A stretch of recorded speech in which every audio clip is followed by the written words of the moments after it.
অহংকার থেকে বাঁচার উপায় হচ্ছে তিনটা। অহংকার থেকে বাঁচার মৌলিক উপায় হচ্ছে তিনটা চিকিৎসা যদি আপনি করাইতে পারেন, তিনটা চিকিৎসা যদি আপনি নিতে পারেন, আপনার অন্তরে অহংকার কখনোই থাকবে না। রাসূল সাল্লাল্লাহু আলাইহি ওয়াসাল্লাম বলে দিয়েছেন এই তিনটা কথা। এই তিনটা কাজ যদি আপনি করেন, আপনার অন্তরে কখনোই অহংকার থাকবে না।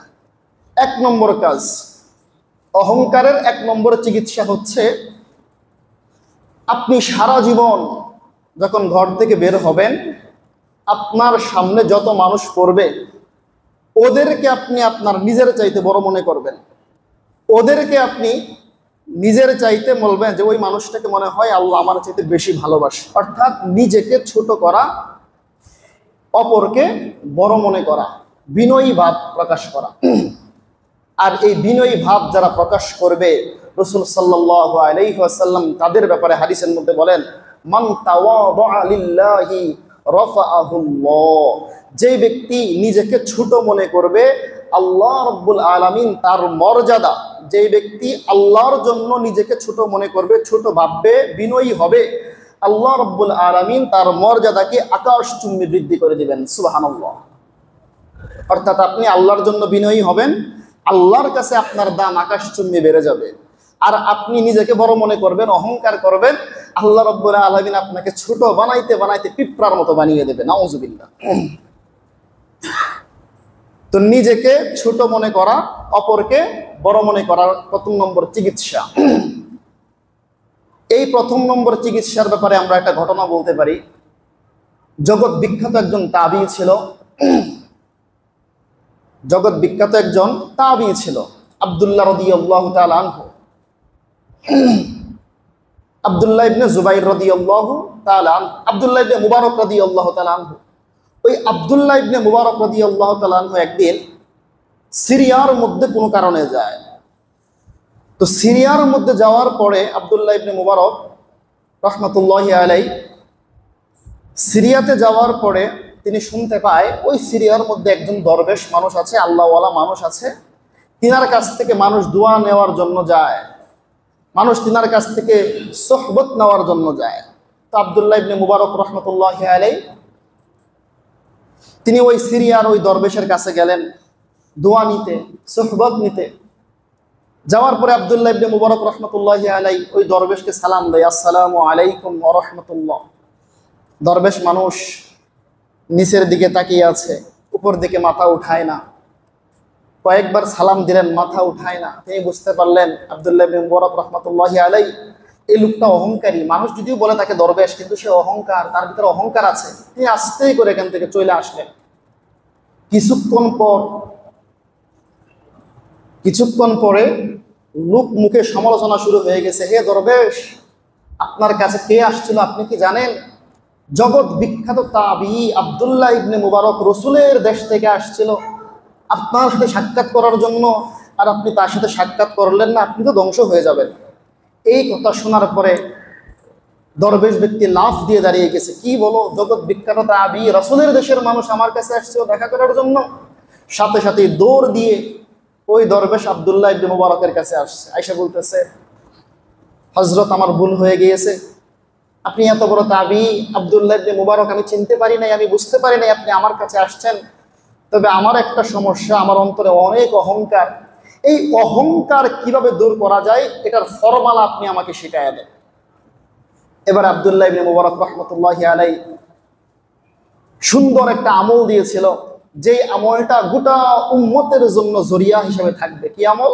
আব্দুল্লাহ ইবনে মুবারক বলেন, ও দরবেশ, তোমার অন্তরে অহংকার, শোনো, তুমি এই কাজটা করবা, তাহলে অহংকার থাকবে না। যখন তুমি ঘর থেকে বের হবা, ঘর থেকে বের হওয়ার পরে যত মানুষ তোমার চোখের সামনে আসবে সকলকেই তুমি তোমার নিজের চাইতে প্রাধান্য দিবা, তোমার নিজের চাইতে বড় মনে করবা। এই কাজটা যদি করতে পারো, আল্লাহ রাব্বুল আলামিন তোমার অন্তর থেকে কিবির অহংকার দূর করে দিবে। সুবহানাল্লাহ। এখন আপনারা প্রশ্ন করতে পারেন, হুজুর আপনি তো বললেন নিজের চাইতে অন্যকে বড় মনে করব। অনেক সময় দেখা যায় রাস্তার মধ্যে বের হইলাম, আমার সাথে খারাপ মানুষ, তাহলে আমি আমার সাথে কিভাবে বড় মনে করি? আমার সাথে গরিব মানুষ, রিক্সাওয়ালা মানুষ, তাকে আমার সাথে কিভাবে বড় মনে করি? আমার সাথে ছোট মানুষ, পিচ্চি মানুষ, তারে আমার সাথে আমি কিভাবে বড় মনে করি? আমি একজন আলেম মানুষ, বাইরে হইলাম, বের হওয়ার পরে দেখলাম একটা শ্রমিক মানুষ, কামলা মানুষ, তারাই আমি আমার চাইতে কিভাবে বড় মনে করি? এই যে আপনারা মনে মনে একটা প্রশ্ন করছেন, এই প্রশ্নের উত্তর দিয়ে গিয়েছেন জগৎ বিখ্যাত আলেম হুজ্জাতুল ইসলাম আল্লামা গাজালি রহমতুল্লাহি আলাইহি। এই প্রশ্নের জবাব দিয়েছেন যে নিজের চাইতে অন্যকে কিভাবে আপনি প্রাধান্য দিবেন। ইমাম গাজালি রহমতুল্লাহি আলাইহি বলেন, ও দুনিয়ার মানুষ তোমরা শোনো, নিজের অন্তর থেকে অহংকার যদি দূর করতে চাও, ঘর থেকে যখন বাহির হইবা, যত ধরনের মানুষ তোমার চোখের সামনে পড়বে তাকে তোমার নিজের চাইতে প্রাধান্য দিবা। ওরে বান্দা,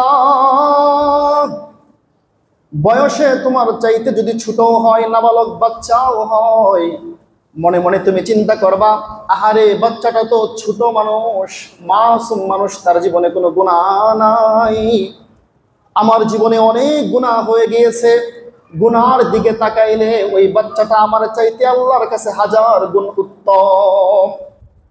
তুমি যদি ছোট মানুষ হও, তোমার চোখের সামনে যদি বড় কোনো বৃদ্ধ মানুষ পড়ে, বড় মানুষ পড়ে, তুমি ছোট মানুষ হিসেবে চিন্তা করবা, আহারে ওই বৃদ্ধ মানুষটা তার জীবনের মধ্যে কতগুলো রমজান মাস পেয়েছে, কতগুলো শবে বরাত, কতগুলো শবে কদর পেয়েছে, এক মাস লাগাতার ইবাদত করার কারণে, একদিন সারা রাত্র ইবাদত করার কারণে 1000 মাসের সব সে পেয়েছে। সেই বিবেচনায় আমার চাইতে 1000 গুণ উত্তম সে আমল করেছে, আমার চাইতে ওই ব্যক্তি উত্তম। ইমাম গাজালি আরো বলেন, যদি তোমার চোখের সামনে কোনো দরিদ্র মানুষ পড়ে যায় আর তুমি যদি ধনাঢ্য ব্যক্তি হও, মনে মনে ভাববা ওই দরিদ্র মানুষটার তেমন কোনো সম্পদ নাই, ওই মানুষটার আমি যদি আজকে ইন্তেকাল করি, কাল কিয়ামতের দিন আমার সম্পদের হিসাব দিতে দিতে 500 বছর চলে যাবে, ওই মানুষটার কোনো সম্পদ নাই, হিসাব দেওয়া লাগবে না, 500 বছর আগেই সে জান্নাতে চলে যাবে, আমার চাইতে ব্যক্তিটা উত্তম। তুমি যদি দরিদ্র মানুষ হও, তোমার চোখের সামনে যদি কোনো ধনাঢ্য ব্যক্তি পড়ে যায়, তুমি চিন্তা করবা, আল্লাহ ওই মানুষটা আমার চাইতে 1000 গুণ উত্তম, তার ধন সম্পদ আছে, ব্যক্তিটা যাকাত দেয়, ব্যক্তিটা ফিতরা দেয়, দান সদকা করে, মসজিদ মাদ্রাসার মধ্যে সহযোগিতা করে, সুতরাং ওই ব্যক্তিটা আমি ব্যক্তির চাইতে 1000 গুণ আল্লাহর চাইতে উত্তম। ইমাম গাজালি আরো বলেন, ও দুনিয়ার মানুষ, তুমি যদি একজন আলেম হও, তোমার চোখের সামনে যদি একজন সাধারণ মানুষ পড়ে, তুমি মনে মনে ভাববা, আমি তো একজন আলেম, সে সাধারণ ব্যক্তি, আমি আলেম হওয়ার কারণে আমি জানি কোনটা গুনাহ কোনটা সওয়াবের কাজ, আর এই সাধারণ মানুষটা সেটা জানে না। আর যেই ব্যক্তি না জেনে কোনো অপরাধ করে, সেই অপরাধটা এত মারাত্মক হয় না, সুতরাং আমার চাইতে ওই ব্যক্তিটাই উত্তম। গাজালি রহমাতুল্লাহি আলাইহি বলেন, তুমি যদি সাধারণ মানুষ হও আর তোমার চোখের সামনে কোনো আলেম পড়ে যায়, তুমি চিন্তা করবা, ও আল্লাহ সে তো আপনার কোরআন হাদিসের ইলম অর্জন করেছে, আমার চাইতে বহু গুণে মর্যাদা ইলম সে হাসিল করেছে, আল্লাহ আমার চাইতে সে বহু গুণ উত্তম। অর্থাৎ এইভাবে যদি চিন্তা করতে পারো, অটোমেটিক দেখবা চোখের সামনে যেই ব্যক্তিটাই তোমার সামনে পড়ুক না কেন, অটোমেটিক তোমার চাইতে তাকে প্রাধান্য তুমি দিতে পারবা। সুবহানাল্লাহ। এইভাবে চিন্তা করলে, অর্থাৎ একটা মানুষের 2টা সাইড থাকে, প্রত্যেকটা সাইড যদি চিন্তা করা যায়, অটোমেটিক ওই মানুষটা আমার চাইতে উত্তম হয়ে যাবে। আল্লাহ রাব্বুল আলামিন আমাদেরকে মানুষকে নিজের চাইতে প্রাধান্য দেওয়ার তৌফিক দান করুন, সকলে বলে আমিন।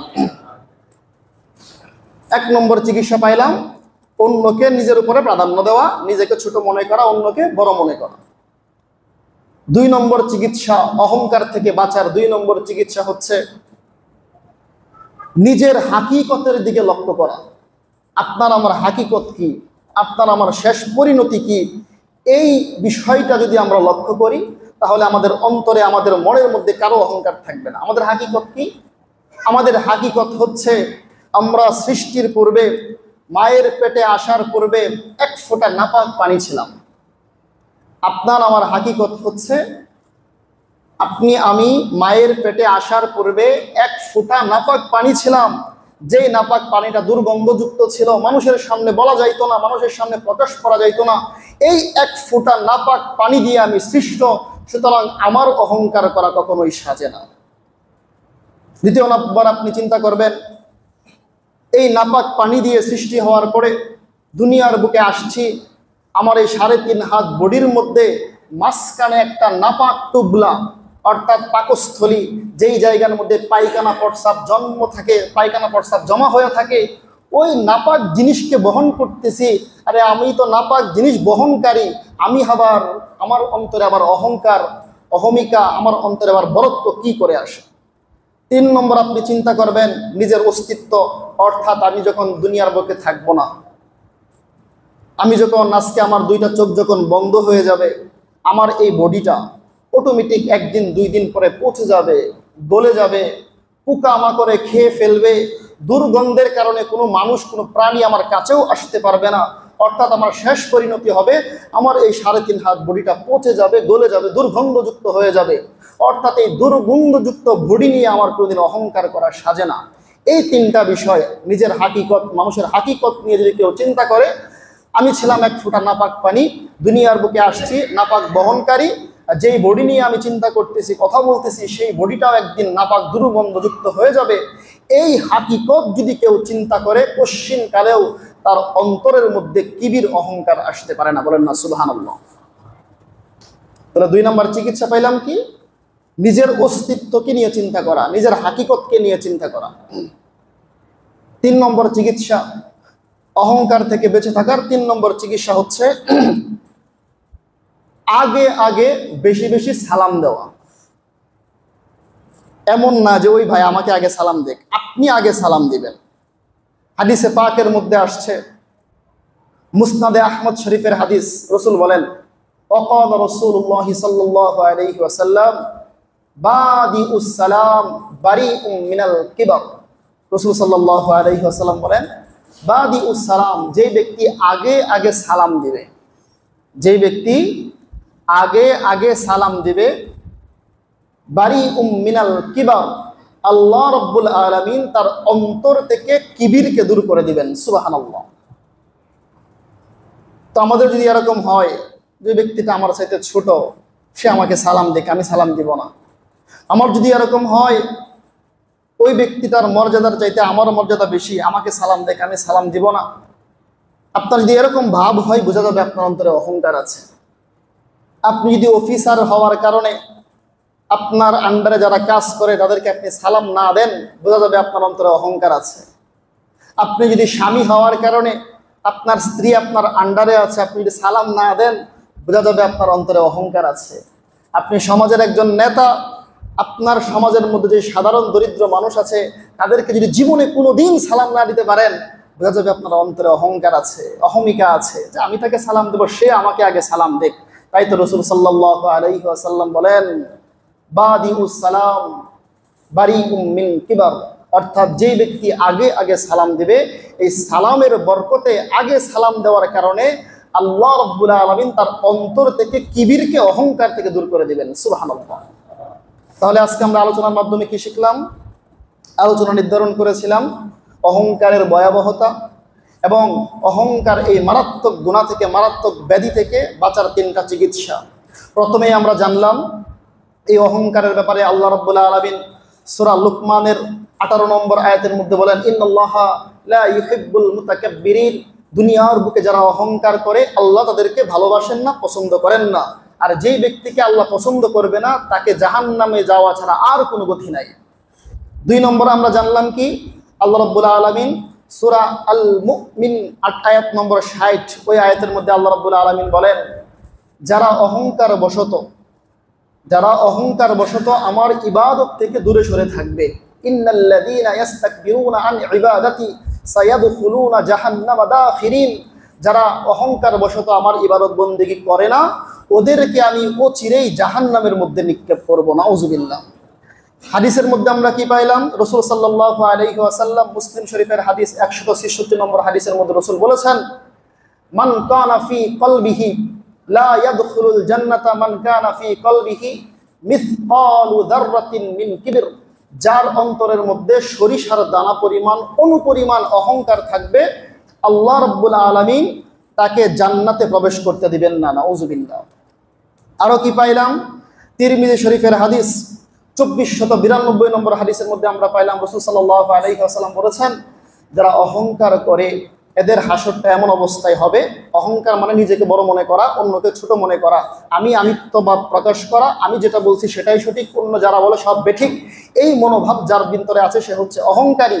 এই অহংকারীদের ব্যাপারে রাসূল সাল্লাল্লাহু আলাইহি ওয়াসাল্লাম হাদিসের মধ্যে বলেন, তাদের হাসর নসরটা এমন অবস্থা হবে, ইহশারুনাল মুতাকাব্বিরিন, যারা অহংকারী হবে তাদের হাসর এমন অবস্থায় হবে, আল্লাহ রাব্বুল আলামিন এদেরকে পিপিলিকার মতো ছোট বানায়া মানুষের সুরতে হাসরের ময়দানে উঠাবেন। নাউজুবিল্লাহ।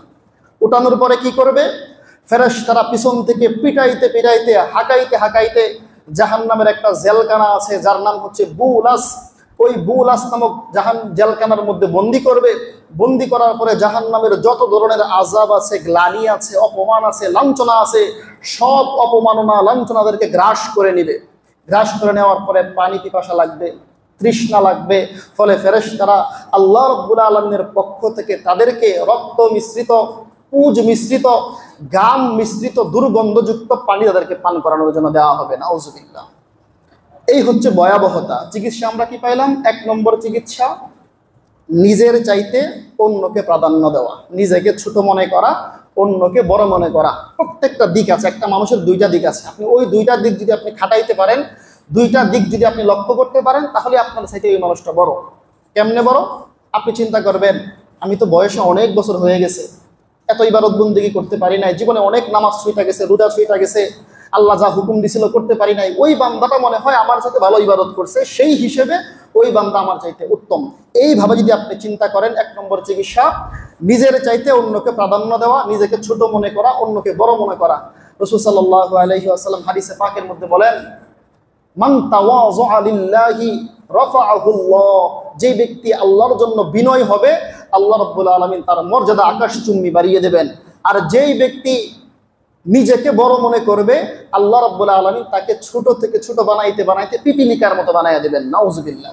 2 নম্বর চিকিৎসা আমরা কি পাইলাম? নিজের হাকিকত চিন্তা করা। অর্থাৎ আমি এক সময় নাপাক 1 ফোঁটা পানি ছিলাম, দুনিয়ার বুকে আসছি, নাপাক একটা ঠুবলা লয়ে আমি ঘুরতেছি, যখন মারা যাব এই বডিটা পচে গলে যাবে, একটা মানুষও আমার কাছে আসবে না 2-3 দিন দুনিয়ার মধ্যে থাকলে, এই বডি নিয়ে আমার অহংকার মারার মতো কিছুই নাই।